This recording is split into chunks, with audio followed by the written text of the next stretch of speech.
Bismillahirrahmanirrahim. Assalamualaikum warahmatullahi wabarakatuh. Alhamdulillah, wassalatu wassalamu ala rasulillah Muhammad ibni Abdullah wa ala alihi wa ashabihi wa man tabi'ahu wa nasarahu wa wala. La hawla wa la quwwata illa billah, amma ba'du. Rabbi israh li sadri wa yassir li amri wa hlul 'uqdatam min lisani yafqahu qawli. Shadaqallahul azim. Para peserta pesantren Ramadan, siswa-siswi SMP Islam Rotul Jannah yang Bapak banggakan, dan mudah-mudahan kita semua selalu dalam lindungan Allah Subhanahu wa taala. Mudah-mudahan dalam suasana hari-hari ini, yaitu kita sedang merebaknya wabah penyakit COVID-19, mudah-mudahan kita senantiasa Allah berikan perlindungan dan Allah berikan sehat walafiat. Amin ya rabbal alamin.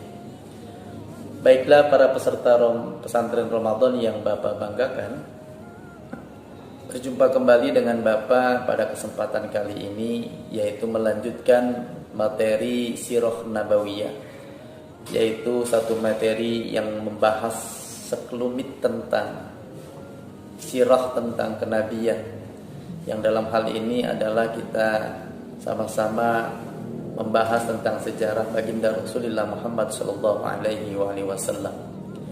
Yang terakhir kemarin Bapak sampaikan bahwasanya baginda Rasulullah Muhammad sallallahu alaihi wasallam itu pernah hidup di suku Bani Sa'id, yaitu di mana saat beliau ketika itu beliau tinggal bersama dengan ibu susunya, yaitu Halimah Sya'diyah, kurang lebih sekitar sampai 5 tahun. Lalu kemudian beliau dikembalikan kembali oleh Halimah kepada ibunya Siti Aminah. Lalu kemudian beliau diajak untuk berziarah ke makam ayahnya di Madinah dengan perjalanan yang begitu jauh, kurang lebih 500 km dari Mekah ke Madinah, dan lama waktunya waktu itu di Madinah tinggal 1 bulan. Tatkala pulang kembali lagi ke Mekah, ternyata ibunya di satu tempat namanya Abwa meninggal dunia. Lalu kemudian akhirnya Rasulullah pun tinggal bersama dengan kakeknya Abdul Muttalib sampai usia Nabi kurang lebih itu 8 tahun 2 bulan 10 hari. Kemudian ayahnya, kakeknya meninggal dunia. Lalu kemudian beliau tinggal bersama dengan pamannya Abu Thalib, yang mana sebelumnya Abdul Muttalib kakeknya menitipkan kepada Abu Thalib supaya nanti ketika Abdul Muttalib dipanggil Allah, supaya Nabi Muhammad SAW diasuh oleh pamannya Abu Thalib. Nah, tinggallah Nabi Muhammad SAW ini di rumah pamannya yang hidupnya sederhana. Alhamdulillah, berkat karena Abu Thalib ini merawat dan membesarkan Rasulullah, akhirnya hidupnya semakin bertambah berkah, keberkahan yang diberikan oleh Allah Subhanahu wa taala. Apa sebabnya? Karena beliau merawat, mengasuh seorang anak yatim piatu yang merupakan cikal bakal menjadi orang besar, menjadi Rasulullah Muhammad sallallahu alaihi wasallam. Nah, ketika pada usia 12 tahun beliau diajak oleh pamannya hendak pergi berdagang ke negeri Syam, satu daerah yang sangat jauh dari Mekah. Beliau berjalan bersama-sama dengan rombongan para kafilah atau para pedagang yang juga turut serta pergi ke negeri Syam. Lalu kemudian di tengah perjalanan bertemu dengan seorang pendeta yang bernama Pendeta Bahira. Pendeta Bahira ini mengamati dari kejauhan Rasulullah Muhammad SAW. Pendeta ini ahli, paham betul dengan yang namanya kitab Injil dan Taurat. Salah satu yang dia pahami adalah tentang Nabi akhir zaman, Nabi yang terakhir yang akan diutus oleh Allah Subhanahu wa taala.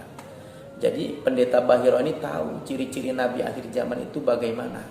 Nah, itu ternyata cirinya ada pada Nabi Muhammad SAW.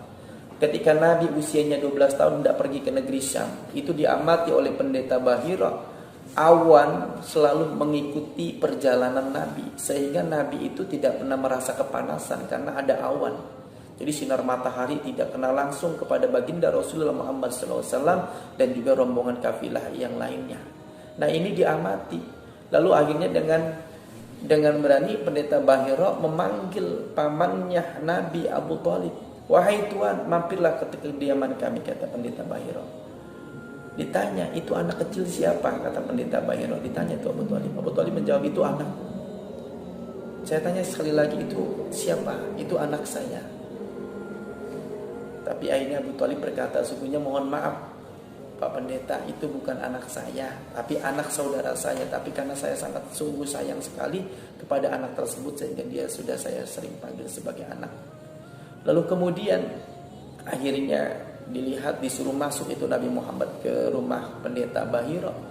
Ternyata apa yang dilihat secara fisiknya, secara tubuhnya yang ada pada baginda Rasul itu ternyata betul bahwa Nabi Muhammad SAW itu kelak nanti akan menjadi seorang Nabi dan Rasul.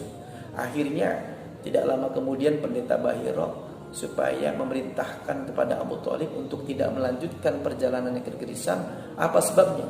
Karena sebabnya di negeri Syam itu sudah menunggu orang-orang Yahudi yang menanti-nanti dan mengharap betul bahwa Nabi akhir zaman itu berada dari golongan mereka.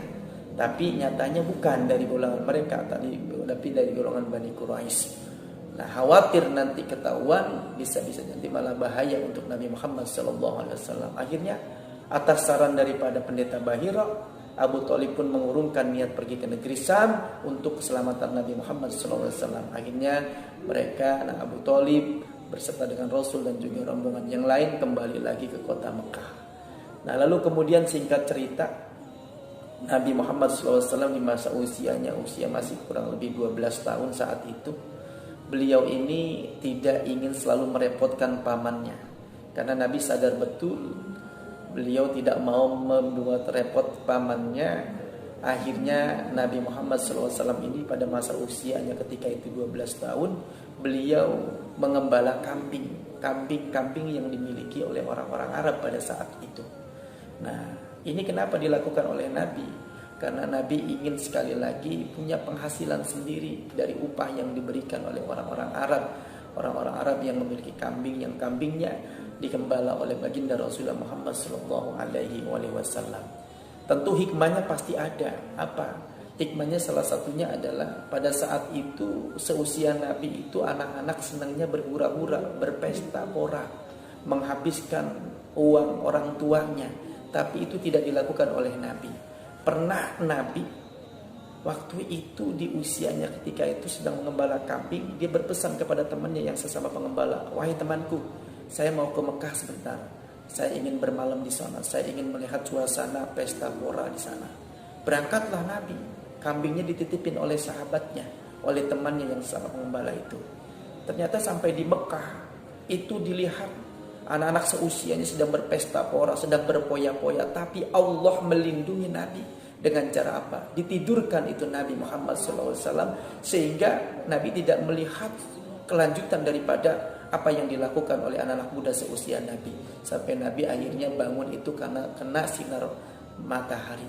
Nah, itulah penjagaan Allah kepada Rasul Muhammad SAW. Kenapa? Karena Nabi kelak akan menjadi seorang Nabi dan Rasul. Para peserta pesantren Ramadan, murid-murid Bapak yang soleh dan soleha, yang mudah-mudahan semuanya dalam lindungan Allah Subhanahu wa Ta'ala. Lalu kemudian hikmahnya adalah apa? Kenapa Nabi senang mengembala kambing? Karena dulu juga para nabi sebelumnya seperti Nabi Musa, seperti Nabi Ibrahim alaihissalam juga sama mengembala kambing. Itu dikatakan juga para ulama ada hikmahnya. Apa hikmahnya? Yaitu karena Nabi nanti akan menghadapi orang banyak. Jadi Nabi itu di usia tersebut 12 tahun, itu Allah ingin Nabi itu diuji kesabarannya dalam menghadapi makhluk Allah yang bernama kambing. Tapi sungguh amat menarik. Ada cerita, itu kambing jumlahnya enggak 10, 20, tapi ratusan. Semuanya nurut, patuh, tunduk pada Nabi. Kalau Nabi bilang berangkat ke kanan semuanya. Balik ke kiri semuanya. Itulah satu yang menjadi keluar biasaan daripada Nabi Muhammad SAW. Lalu singkat cerita, Nabi pada mencapai usia menjelang 25 tahun, Nabi pun akhirnya diantarkan oleh pamannya Abu Thalib untuk ke rumah seorang saudagar yang kaya raya, seorang perempuan yang bernama Siti Khadijah. Nah, inilah pertemuan ini yang lalu kemudian akan menjadi cikal bakal perjodohan Nabi dengan Siti Khadijah. Khadijah cinta kepada Nabi bukan karena yang lain-lain, bukan karena yang ketampanannya ataupun apapun itu, tapi yang dilihat oleh Khadijah adalah karena akhlak Nabi yang luar biasa. Padahal pada saat itu Nabi seorang anak yatim piatu yang tentunya Nabi tidak memiliki banyak harta, tapi seorang saudagar yang bernama Khadijah sangat cinta kepada Nabi. Akhirnya dengan izin Allah dan takdir Allah, mereka lalu kemudian berumah tangga dengan Nabi usia 25 tahun dan Khadijah pada saat itu usia 40 tahun. Izin Allah, akhirnya perjalanan mereka berumah tangga melahirkan beberapa keturunan, yaitu ada yang namanya Hasim Ibrahim, lalu kemudian ada Zaidah Ummi Kulsum Rogoyah, dan putri yang terakhir adalah Fatimah Az-Zahra. Para peserta pesantren Ramadan yang Bapak banggakan, ini saja yang bisa Bapak sampaikan. Mudah-mudahan sekelumit daripada sirah nabawiyah ini akan menambah wawasan kita dalam sejarah Nabi, dan tentunya kita harus bisa mengambil hikmah dan manfaatnya. Belajarlah kita pada perjalanan Nabi, di mana pada usianya anak-anak itu hidupnya tidak berpoya-poya, tidak silang sana kemari, tidak selalu bermain game ataupun apapun itu yang sifatnya hanya menghabiskan waktu dan uang, tapi nanti manfaatkan dengan kebaikan-kebaikan. Mudah-mudahan kita bisa mencontohnya, dan yang paling terpenting kita bisa menambah rasa cinta kita kepada Allah dan Rasulnya, dan mengamalkan apa yang menjadi ajarannya. Dan selanjutnya seperti biasa, tugas yang Bapak berikan, sebutkan nama pendeta yang mengetahui bahwa Nabi Muhammad adalah seorang calon Nabi. Lalu yang kedua, kemanakah tujuan Nabi berdagang ketika usia 12 tahun? Dan yang ketiga, apa hikmah Nabi pada perjalanan hidupnya menjadi seorang pengembala kambing? Ini saja yang bisa saya sampaikan. Mohon maaf, terima kasih. Billahi taufiq wal hidayah. Wassalamualaikum warahmatullahi wabarakatuh.